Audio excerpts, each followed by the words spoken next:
You woke up this morning, and before your feet touched the floor, your mind likely started negotiating your worth. A memory surfaced, a mistake replayed, a comparison slipped in. A quiet verdict followed you into the mirror: not enough, not ready, behind, too much. That is how self-abandonment usually begins, not with a dramatic collapse, but with a small routine habit of speaking to yourself as if you're a problem to manage, instead of a person to lead. Here's the Stoic reframe that changes everything. Self-love is not self-indulgence, and it's not a motivational slogan you repeat when you're tired. Self-love in the Stoic sense is self-respect in action. It is the decision to govern your inner life with the same discipline you would use to lead a team, raise a child, or carry a responsibility that matters. It is the commitment to treat your mind like a place worth protecting because it is the only place you actually live. Most people were taught that caring for themselves is selfish, that boundaries are rude, that rest is laziness, that putting their needs on the table is somehow a moral failure.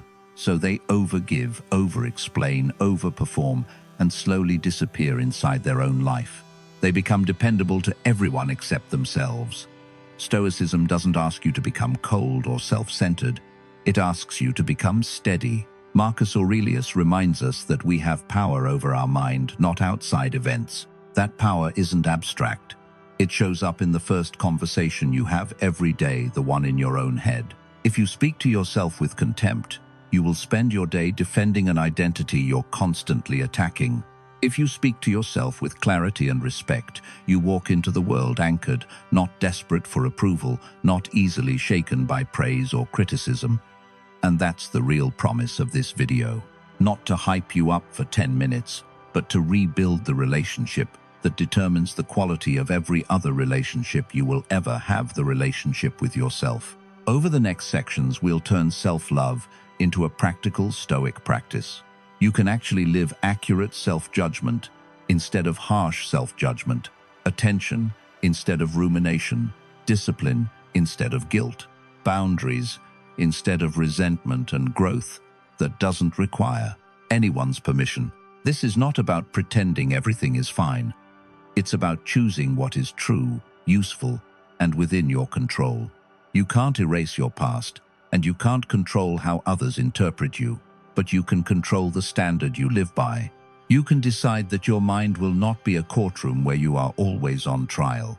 It will be a training ground, a place where you tell yourself the truth without cruelty, where you correct course without humiliation, where you hold yourself accountable without abandoning yourself. If you've been waiting for a sign to stop treating yourself like an afterthought, let this be it. Today, you don't need to become someone new to deserve respect.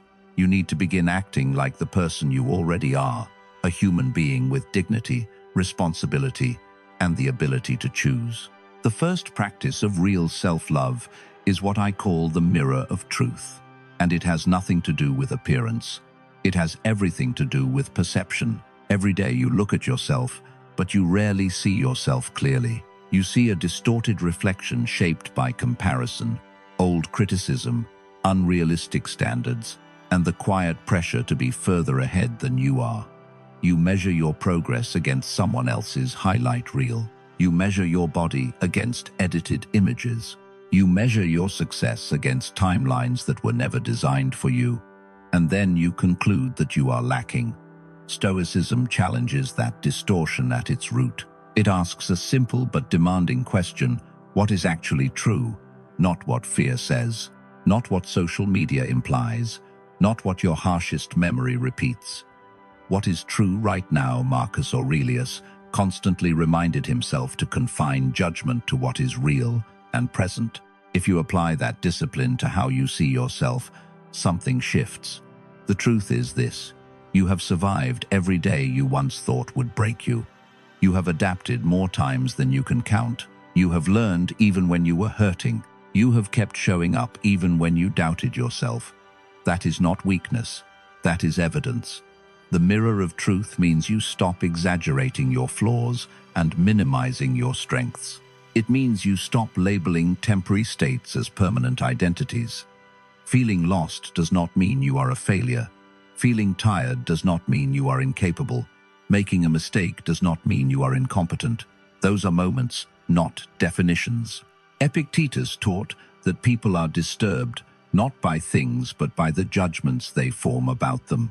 The same applies to how you judge yourself. When you call yourself behind, what standard are you using?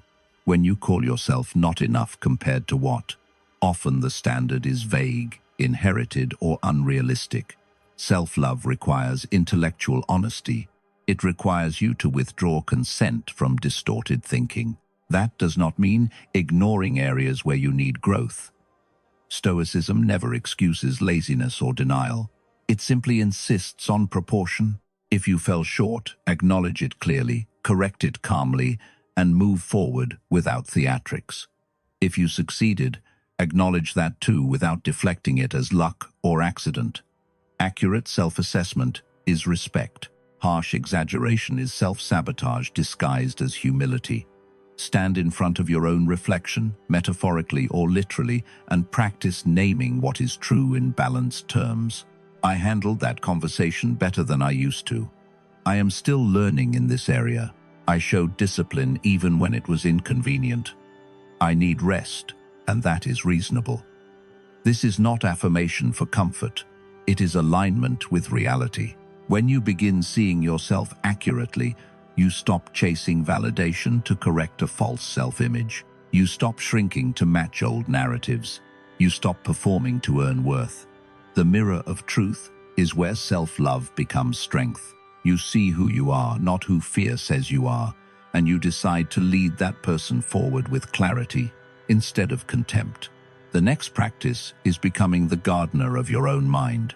If the mirror of truth is about seeing clearly, the garden is about choosing deliberately. Your mind is not a neutral space. It is cultivated daily whether you are aware of it or not. Every repeated thought is a seed. Every belief you revisit becomes a root. Every story you rehearse about yourself becomes part of the landscape you live inside.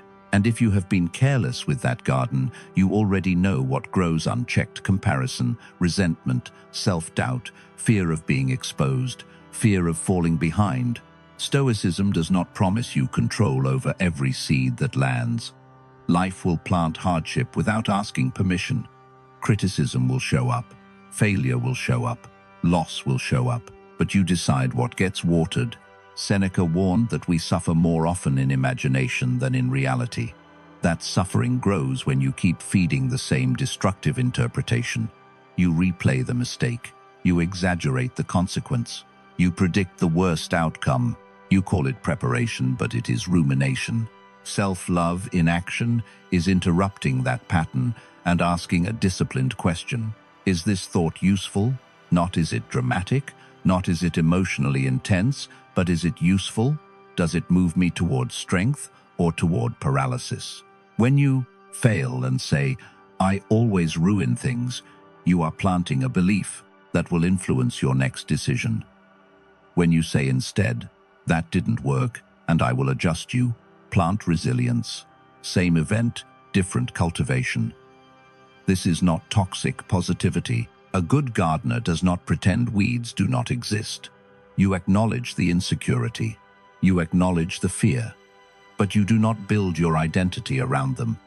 You pull them up repeatedly until they weaken. You replace them with evidence-based beliefs. I have improved before. I can learn this skill. I have handled pressure in the past.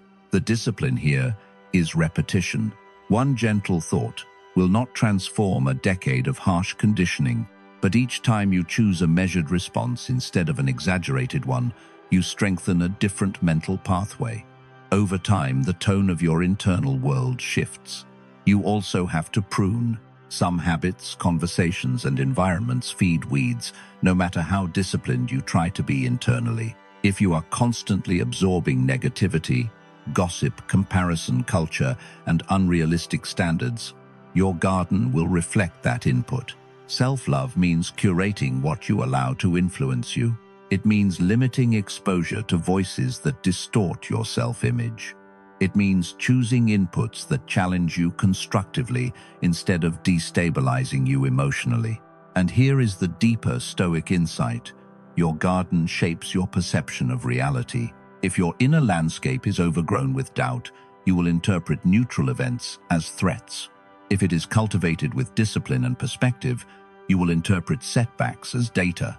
The world outside does not change as much as your interpretation does. So the question becomes simple and demanding: what are you watering today? The belief that you are permanently behind, or the belief that you are still in motion? The fear that you are inadequate, or the recognition that you are developing? Self-love is not passive comfort.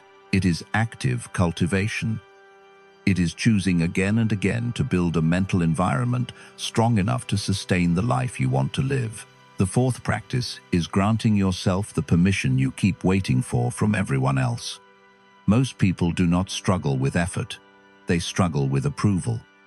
They wait to feel justified before resting. They wait to feel validated before changing direction. They wait to feel unanimously supported before setting a boundary.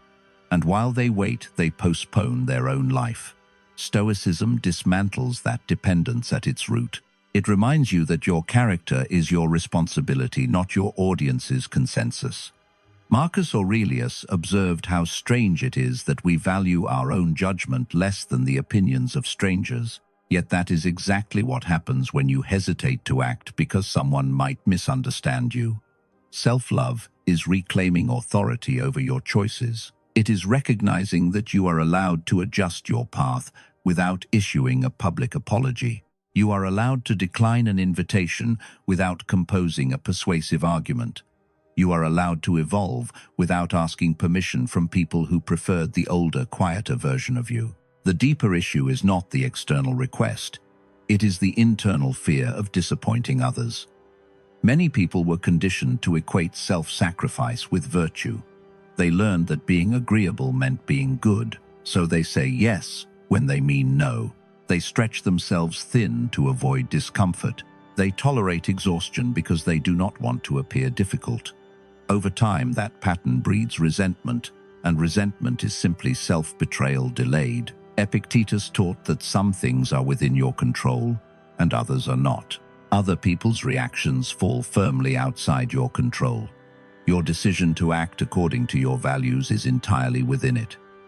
When you grant yourself permission, you are not rejecting responsibility. You are aligning responsibility correctly. You are saying, I will be accountable for my conduct, not for everyone's emotional response to it. This is where self-love becomes disciplined courage. It means choosing rest when your body signals depletion, even if productivity culture calls it laziness. It means stepping away from conversations that erode your peace, even if someone labels you distant. It means pursuing growth that excites you, even if it disrupts someone else's expectations. Permission also applies to imperfection. You are allowed to be in progress. You are allowed to revise your opinions as you gain new information. You are allowed to admit you were wrong and still respect yourself. Growth does not require self-contempt as fuel. In fact, contempt slows development because it drains the very energy required to improve. When you stop demanding that you be flawless before you deserve kindness, you free up attention for actual progress. Self-love in this sense is radical clarity. It says, I will not outsource my worth. You do not need unanimous applause to make a sound decision. You need alignment with your principles. And when your actions match your principles, you gain something far more stable than approval: self-trust. That trust becomes the quiet foundation beneath every future choice. The fifth practice is mastering the voice that narrates your life. Long before anyone criticizes you, praises you, misunderstands you, or believes in you, there is already a commentator inside your own mind. That voice interprets every setback, every silence, every glance, every opportunity. It decides whether an event is a threat or a lesson, a humiliation or a correction, a failure or feedback. And most people have allowed that voice to become harsh under the illusion that harshness equals discipline. They believe that if they are not strict with themselves, they will become lazy. If they are not critical, they will become complacent.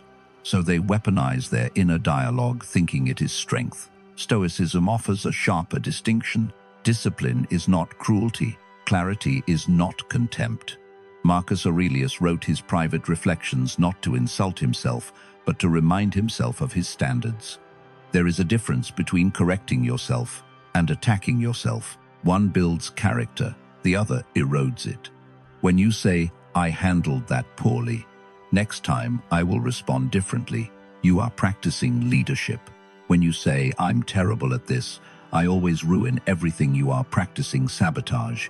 The event is the same. The interpretation changes your trajectory. Epictetus emphasized that we are disturbed not by events, but by the stories we attach to them. Your inner voice is the author of those stories. If the narrative is consistently catastrophic, you will live in a state of unnecessary tension. If the narrative is measured and intentional, you will move through difficulty with steadiness. Self-love here does not mean praising yourself for everything. It means committing to accuracy. It means refusing to exaggerate your failures or erase your strengths. Ask yourself directly, would I allow someone else to speak to me the way I speak to myself? If the answer is no, then why is that tone acceptable? Internally, changing your inner voice is not about replacing every negative thought with a forced, cheerful slogan.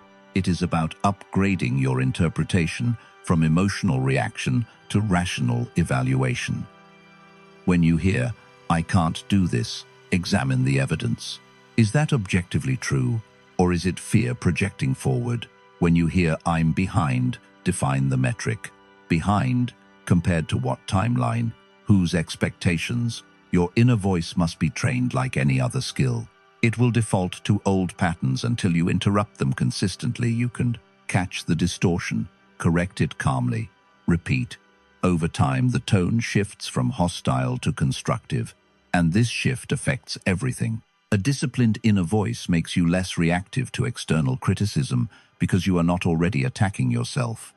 It makes you less dependent on praise because your sense of direction is internal. It allows you to take responsibility without collapsing into shame. The story you tell yourself determines whether challenges shrink you or refine you. Self-love is choosing to narrate your life with firmness and respect, not with humiliation. When you change the voice, you change the direction of your days. The sixth practice is setting boundaries that preserve your energy instead of apologizing for needing them. Most people do not struggle because they lack strength. They struggle because they leak it. They say yes when their body says no. They tolerate conversations that drain them. They allow repeated disrespect because confronting it feels uncomfortable. And slowly, without noticing, they become resentful, exhausted, and disconnected from themselves. Stoicism does not encourage isolation, but it does insist on self-governance. If you have power over your own mind, then you also have responsibility over who and what you allow access to it. A boundary is not aggression, it is clarity. It is the recognition that your time, focus, and emotional capacity are finite resources. When you treat them as infinite, you live in constant depletion. When you guard them wisely, you operate from steadiness. Marcus Aurelius understood that you cannot control the behavior of others, but you can control your participation. You can choose not to engage in every argument. You can choose not to justify every decision. You can choose not to respond immediately to every demand. Boundaries begin with the simple realization that no is a complete sentence. Not an angry no, not a defensive no, but a calm one. That does not work for me. I will not be available for that. I need time to think. These statements do not require a performance. The discomfort you feel when setting them is often old conditioning surfacing. Many people were trained to equate compliance with safety. So, when you assert yourself, guilt appears. But guilt is not always a signal that you are wrong. Sometimes it is a signal that you are changing. Self-love means tolerating that temporary discomfort in order to protect long-term stability. People who benefited from your lack of boundaries may resist your growth. That resistance is information, not proof that you are selfish. If someone's connection to you depends on your constant self-sacrifice, that connection was never balanced. Boundaries also apply internally. You must draw lines with your own habits, limiting rumination, limiting overcommitment, limiting exposure to environments that amplify insecurity. This is not about becoming rigid, it is about becoming intentional. The goal is not to control others, but to regulate yourself. When you enforce boundaries calmly and consistently, you develop self-trust. You prove to yourself that your needs are not negotiable afterthoughts, and that self-trust reduces resentment, it reduces burnout. It reduces the silent anger that accumulates when you repeatedly abandon yourself. Healthy boundaries do not shrink your world. They refine it. They filter out what drains you so that what nourishes you can remain. Over time, your relationships either adjust to your clarity or fall away. Both outcomes serve your growth. Self-love is not loud.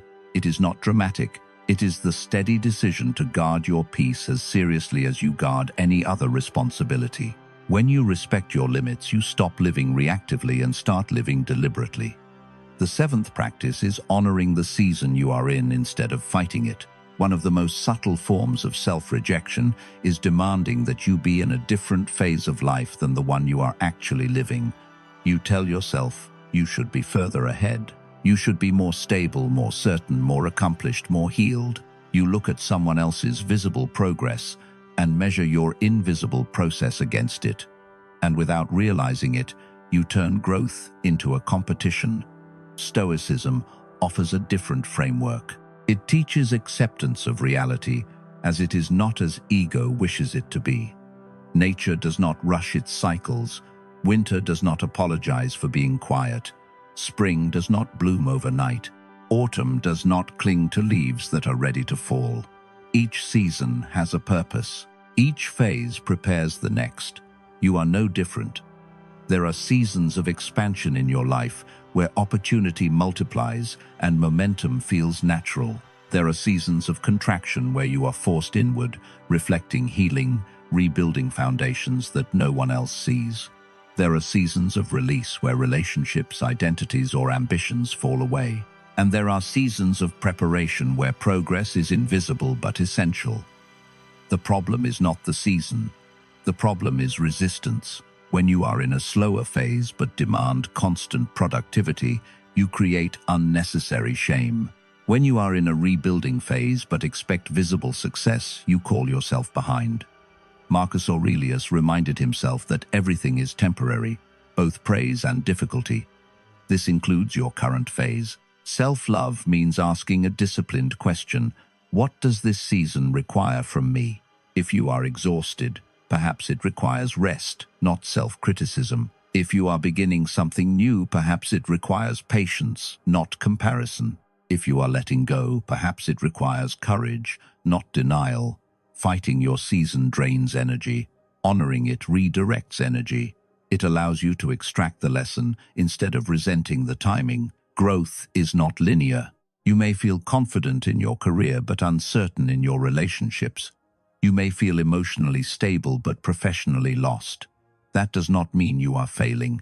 It means you are complex. The Stoic perspective removes urgency from self-judgment and replaces it with responsibility. Your responsibility is not to bloom constantly. It is to respond wisely to where you stand. When you stop shaming yourself for not being in perpetual summer, you begin to build deeper roots. And roots, though invisible, determine the strength of everything that grows above them. Trusting your season is not passive. It is disciplined patience. It is the refusal to measure your worth by someone else's timeline. It is understanding that timing is part of character development. When you honor your phase instead of resisting it, you move through it with steadiness instead of self-doubt. That steadiness becomes the foundation for whatever comes next. The eighth practice is transforming your wounds into wisdom instead of identity. Every person carries invisible scars, moments of rejection, betrayal, humiliation, loss, words that linger longer than they should, failures that reshaped confidence. At some point, many people quietly begin to define themselves by those experiences. I'm guarded because I was hurt. I don't trust because I was betrayed.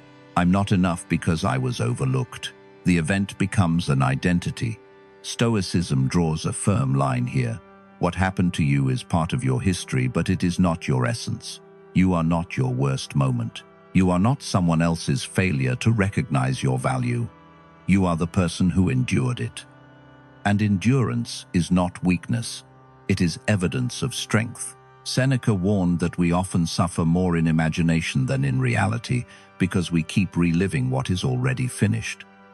When you replay old wounds repeatedly, you reinforce them. You turn memory into a present tense experience. Self-love is choosing not to reopen injuries that have already closed. That does not mean denying the pain. It means refusing to let it dictate your present decisions. The Stoic approach to hardship is refinement, not resentment. A challenge can either harden you into defensiveness or deepen you into wisdom. The difference lies in interpretation. If you decide that betrayal means you are unworthy, you shrink. If you decide that betrayal taught you discernment, you grow. If you decide rejection proves you are inadequate, you hesitate. If you decide rejection clarifies compatibility, you move forward with greater awareness. Self-love requires separating the fact of the wound from the story you attach to it. The fact may be painful. The story is adjustable. You cannot erase what happened, but you can choose the meaning it carries. When you stop using past pain as proof of present limitation, you reclaim agency. You also stop punishing yourself for events you did not cause. Continuing to degrade yourself for someone else's mistake is misplaced loyalty. It keeps you bound to a chapter that has already ended. Healing is not a straight line. Some days, old memories will surface. The goal is not to eliminate them entirely. The goal is to meet them with steadiness instead of collapse. You can acknowledge that hurt without concluding, "I am broken." There is a difference. Your wounds have already given you something valuable: discernment, resilience, empathy. They have shown you what you will no longer tolerate. They have taught you what matters. When you view them as teachers instead of labels, they lose their power to diminish you. Self-love is not pretending you were never hurt. It is refusing to build your identity around being hurt. You are not defined by what damaged you.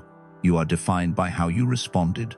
And choosing growth over bitterness, clarity over shame, and strength over self-pity is one of the clearest expressions of disciplined self-respect.